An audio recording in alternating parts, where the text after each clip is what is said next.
Hi class, welcome to week 8. This will be our lecture to wrap up wood technology and roof design. So this is the Architectural Residential Drafting and Design book that we use for Architectural Design 1. And they just have some really great PowerPoint informational details to their chapters that kind of relate to some of the things that we discuss in estimating. So I'm going to be using this PowerPoint from the other textbook in order to finish up and to really be able to reiterate what you did learn in the Architectural Design 1, or maybe you're learning it now this semester, but to make sure that you understand building terminology, to make sure you understand different types of roof designs and styles, and why and when to use them. And when we do use them, what types of materials are appropriate for different roof designs in different locations around the country and for that matter, around the world. So this PowerPoint is geared towards drafting and design, but I'm just going to put the spin on it and give you the informational stuff for our construction estimating, what to think about. While also providing information for our next quiz on here. I will let you know when we're talking about quiz-worthy stuff, okay? This is just some of the different things. There is 53 pages on this PowerPoint. I'm not going to go through each page and discuss it. It would take me forever to do that. So I'm just going to hit some of the highlights that I really want you to be aware of and to make sure that you have under your belt as we move through this wood technology discussion and wrap things up here. So we know that the roof greatly affects the overall appearance of the house with many standard styles, and styles should complement the basic design.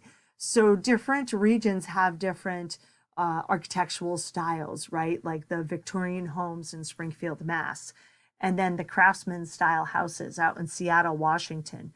There's different types of roofs that we use for different styles of houses. And within that, we look at the materials that we use for those styles that will complement the architectural, the basic design of the house as well, too. Down in Arizona, right, and New Mexico, they use a clay Spanish tile. Would we see that up here in the north? No, probably not, because of the different conditions that we have and you know, how we need to be able to protect our roofs and what materials we can use where. So we're just going to go through some types of roof for you to be able to remember what they're called and what they look like. The gable roof is the easiest. It has two sides, right? It's a triangular with a gable at both ends. Super easy to build, and it's great for shedding water off.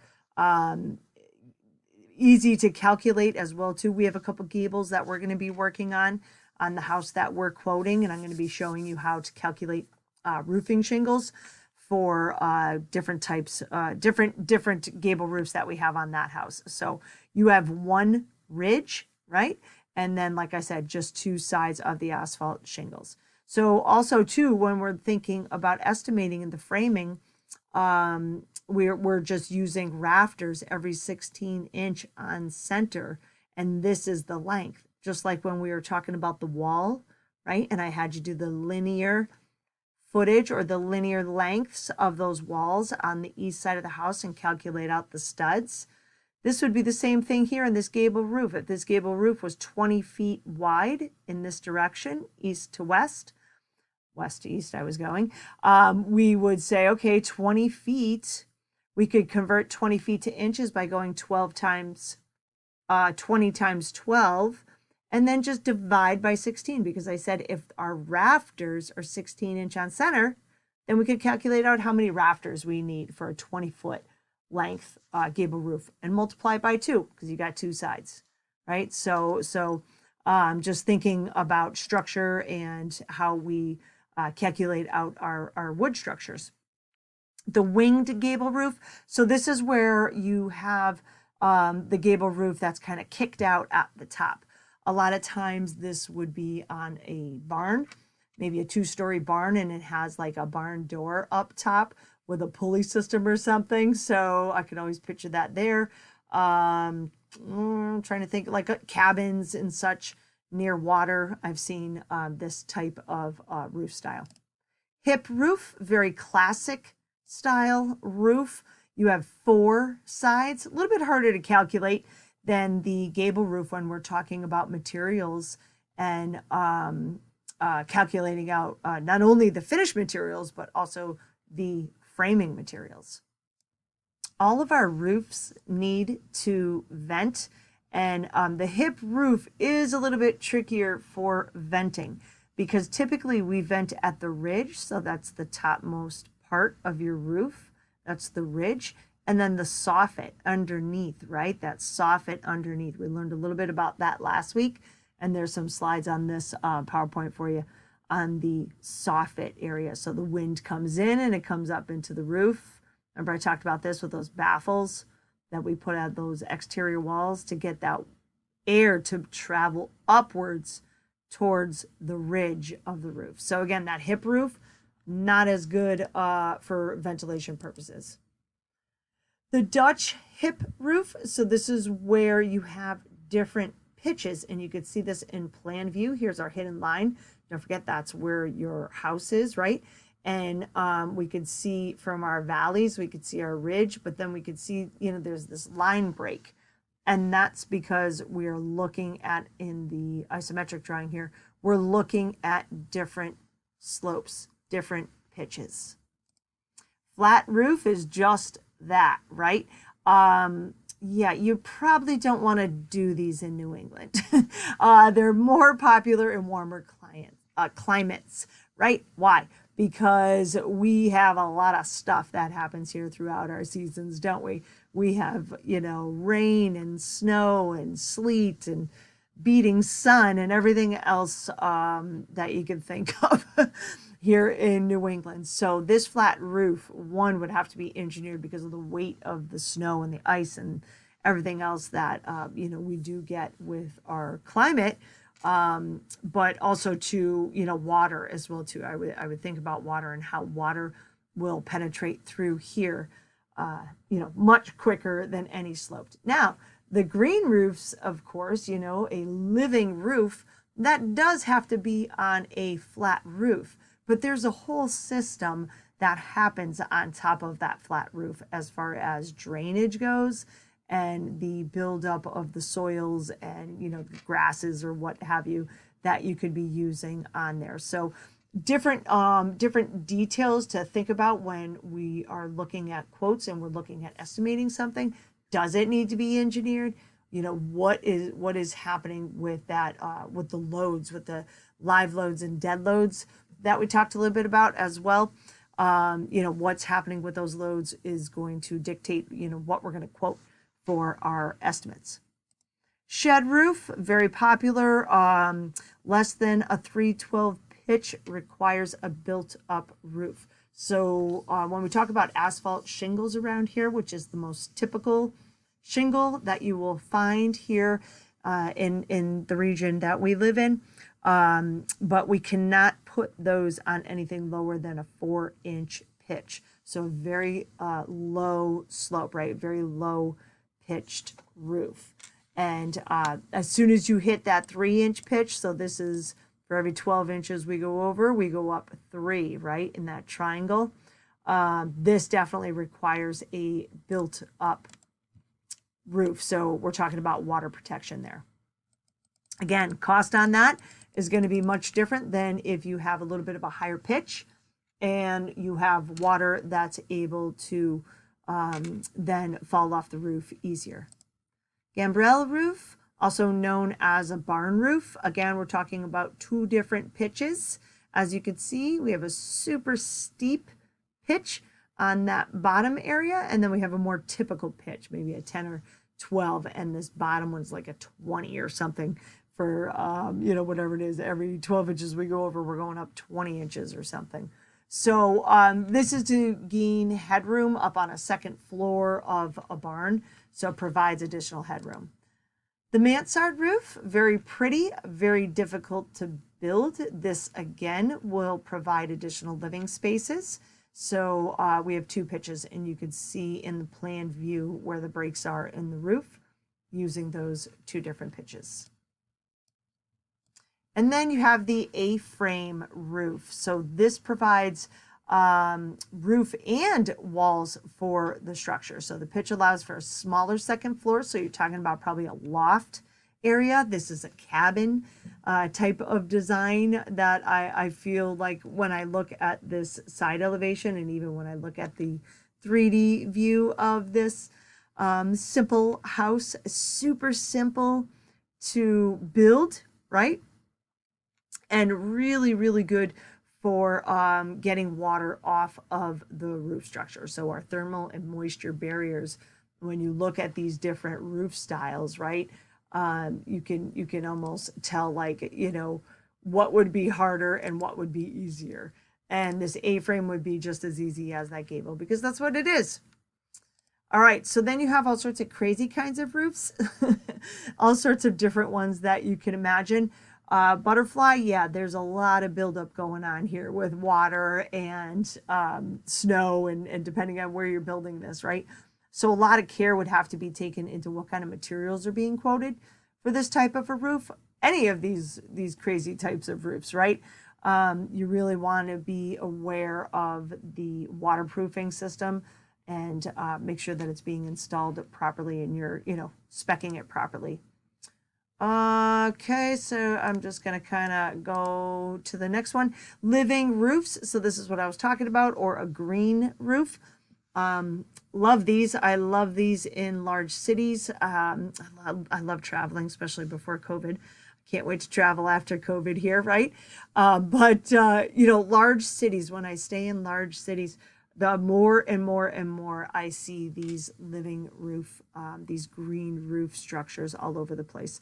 It's just a nice way to provide a natural environment for growing food. It's excellent for insulation. If you think about a thermal value and the soil when you're looking at the systems and how they're built, you have to have a whole drainage system and an insulation system under that for the actual structure. Then you have soil, then you have roots because you have grass and different things growing. So that really is an amazing insulation value as well too. It will reduce storm water runoff that's going to go into the streets.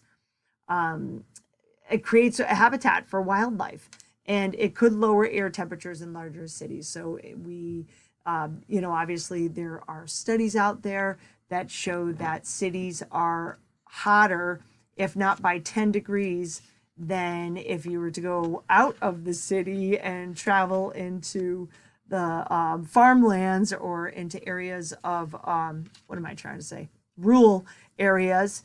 You know, the temperature drops significantly. That's because we have a lot of concrete. We have a lot of solid surfaces that just absorb the sun's heat, and it just radiates all around cities. So these can be really cool. They can be really expensive as well too, because the moisture barrier, the insulation barrier, the drainage barrier, all of those things need to be taken into consideration.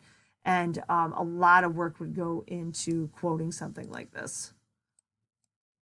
All right, let's go to the picture of the rafters. All right, so here you have a great plan view of all the materials that we would be estimating if this was a stick-framed roof structure. Your rafters are just like wall studs. They get installed every 16 inches on center, and they are called common rafters. The ridge board that I keep referring to is the highest most point of your main roof system. And then you can see down bottom here, we do have this other ridge board coming into this valley rafter where this arrow is. That's going to connect up to the main ridge board. This is a gable coming into this main roof structure. This is a hip roof on the right-hand side of this roof structure. And obviously it says it right here. But we can tell because I can see these hip rafters, or these like valleys, excuse me. These are valleys over here as well too. But you have 2 different rafters coming into this hip rafter. So a lot is going on here, right? But looking at this as an estimator, geez, all you got to do is count it out, right? And if these are 2x10 rafters that are spanning from the ridge to the overhang, 16 feet, there you go. I have 2x10 at 16-foot lengths times how many times 2, right? And it's just counting up your rafters and what's needed. Ridges are usually a little bit bigger, but we'll get into that. Hopefully I have a picture in here that shows you. So this is your rafter, right? The seat cut or the plumb cut, this is what sits on top of your exterior walls. The angle gets cut by the pitch and then that will connect to the ridge. And then your tail cut or your plumb cut, this is going to be your overhang. Okay, so this sits on the exterior wall, and this is what it's overhanging off the exterior wall. This will change the plumb cut depending on your pitch of the roof. Don't forget when we were looking at rise over run, roof slope, clear spans, roof pitch, all of those different things. This is a great rendition of that run and rise. And when we're looking at the pitch, don't forget that 12 never changes. It's the 5 that is the number that will always change, right? The 12 stays the same. So when we're doing our roof calculations for our shingles, what we're going to be doing is we're going to be looking at the side elevation and we're going to be getting the length of this rafter, right? From the ridge to the overhang. And then we're going to look at the side of the roof structure or of the gable, and then we're going to get our length and we're going to calculate square feet. All right, we're going to calculate square feet of our roofing shingles.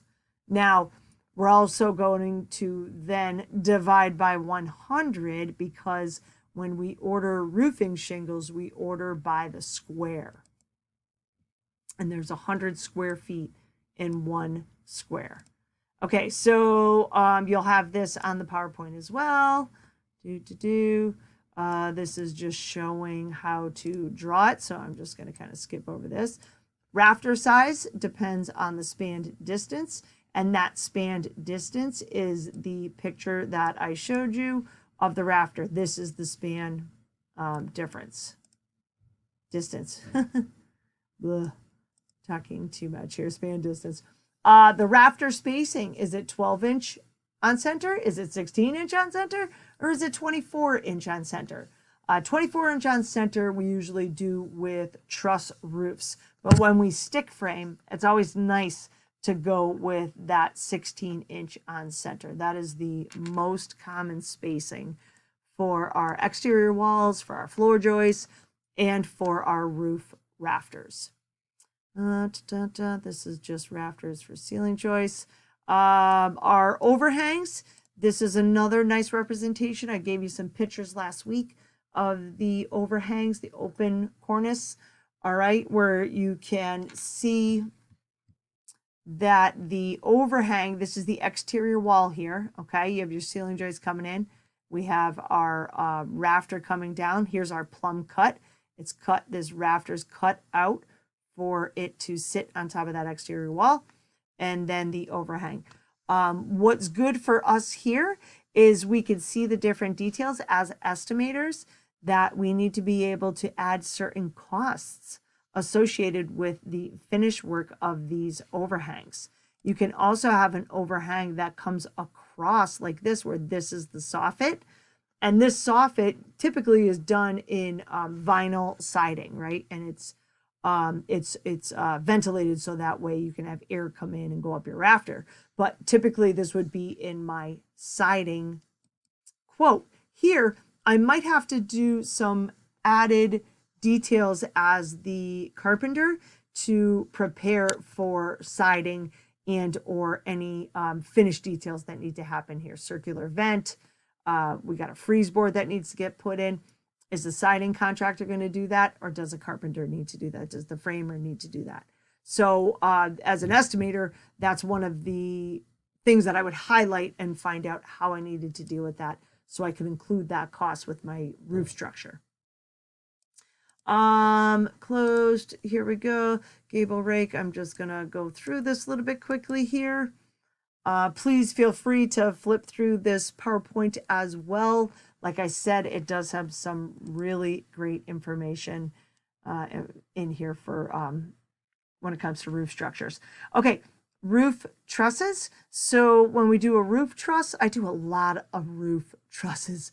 It's super easy to do if you know that the individuals that you're working with, the framers, that they have the equipment to be able to install truss roofs.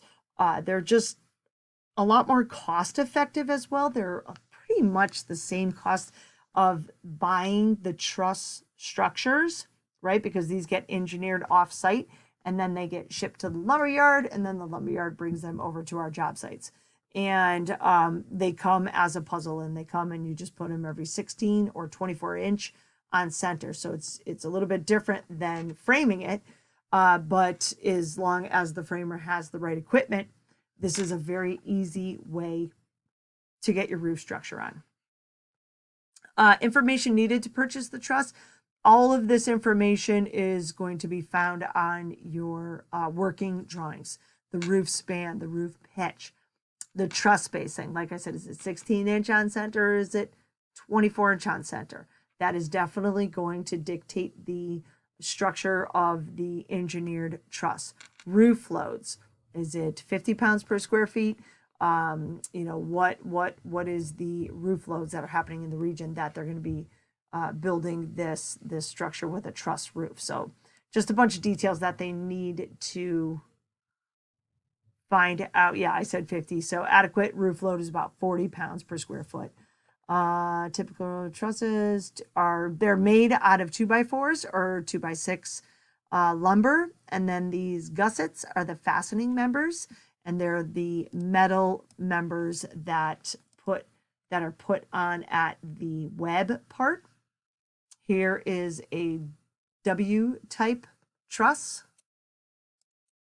And if you remember the slide I showed you with framing for the house that we're quoting, you saw all those metal gussets or whatever they're called that connected the web truss together here. So that's what we're looking at in this picture. And there are many different types of truss systems. The scissor truss, this is what we have in the family room, that cathedral area. So I have a taller pitch on the outside, and I asked for a lower pitch on the inside so I could still get my insulation value that was needed for the new construction building code, which is R49. All right. And we have a raised heel truss. So this is happening because we have raised our insulation value.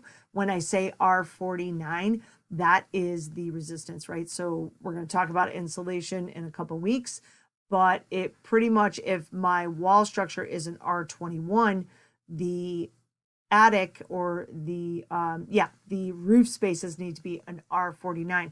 And you can see in the drawing the difference in height. So, and again, depending on what you have for space width-wise is what you're going to get per inch for insulation value. That's, you know, what we're trying to cover here. So these raised heel heights, we want to try to bring our roof structure up a little bit more so we can get a higher R value right at the top of our exterior wall here.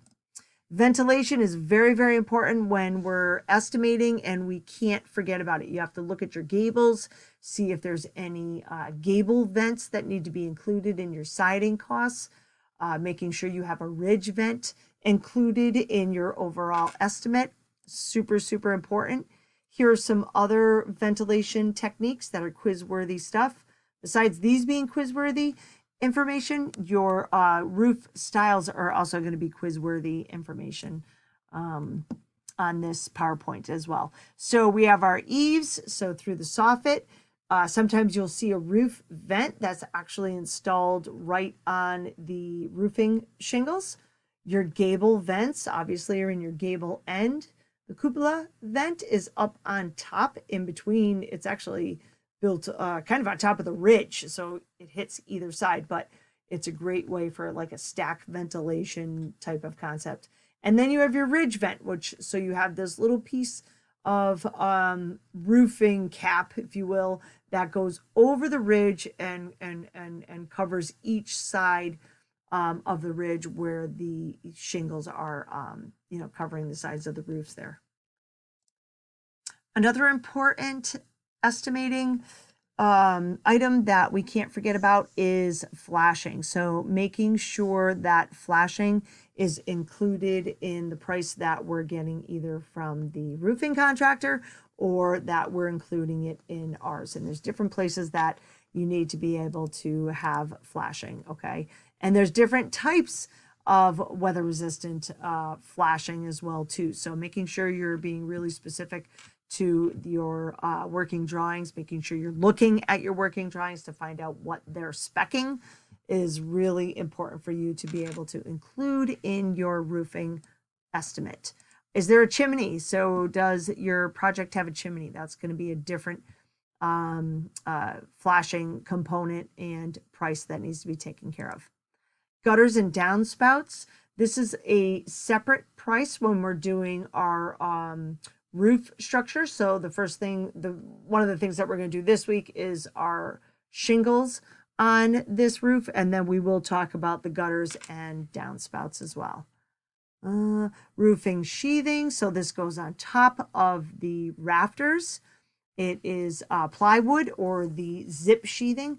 Zip sheathing, there's a bunch of good information in our course content this week in regards to that. So please take a look at it. It's one of my favorite sustainable materials to use. And it's a great way to help with the thermal and moisture barrier of our building envelope. So the thickness does depend on the rafter spacing. So when we do truss roofs at 24-inch on center, our sheathing will switch to 5/8 inch thickness instead of 1/2 inch sheathing. Grade plywood is used when the rafters are 16-inch on center. As soon as you change it to 24-inch on center, yes, you could still do the 1/2 inch sheathing, but you definitely don't want to. You want to raise that up to 5/8 inch sheathing. Is just going to give you a stronger roof. And if, God forbid, a firefighter ever had to be up there, it's going to give him a little bit more stability and time to get across the roof if as needed. So safety. But it does definitely make a stronger roof system when you're doing it with the truss roofs. But there is a price difference. So make sure you're aware of what the roof sheathing spec'd out in your working drawings are going to be. And then roofing materials. As you know, we have all sorts of different roofing materials, asphalt, laminated shingles. So these appear to be three-dimensional. There's different types of architectural shingles that you can go through, different levels, if you will, architectural to like basic. So knowing what you're quoting is going to be very helpful, obviously. Metal roofs. My son owns a company up in Stowe, Vermont, actually, and all he does is metal roofs up there. It resists high winds. He's right at the bottom of the mountain up there, and they're probably still getting snow in the end of March here, and it just is just a widely accepted use for residential and commercial buildings up there, again because it resists that high wind. And it's easier to get that snow off of those metal roofs. So the roof plan is going to give us a ton of information for our estimating. And that's great. Oh, I'm almost done with this PowerPoint. I got through all these slides in 30 minutes. So that's awesome. So make sure you pay attention to any roofing framing plans that come your way if you're an estimator in a company.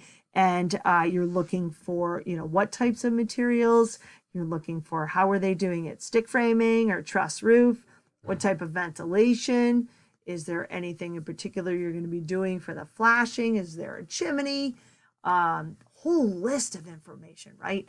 And so all of this gets bundled into your roofing package as an estimator. And then they always have an employability here. Okay, great. So thanks for listening. Wrapping up our wood technology, and finishing up with our roof structures. So you're going to start reading about the thermal and moisture, well, excuse me, thermal and moisture protection. And we're going to continue talking about that next week. So I'm going to get you reading on it this week, and we'll talk about it more. There's another video in our course content that is pretty cool on an insulation product for the roof structure. So check that out. And what else? I think that's it. So thanks so much, everybody. And I will see you at our lab sessions. Thanks.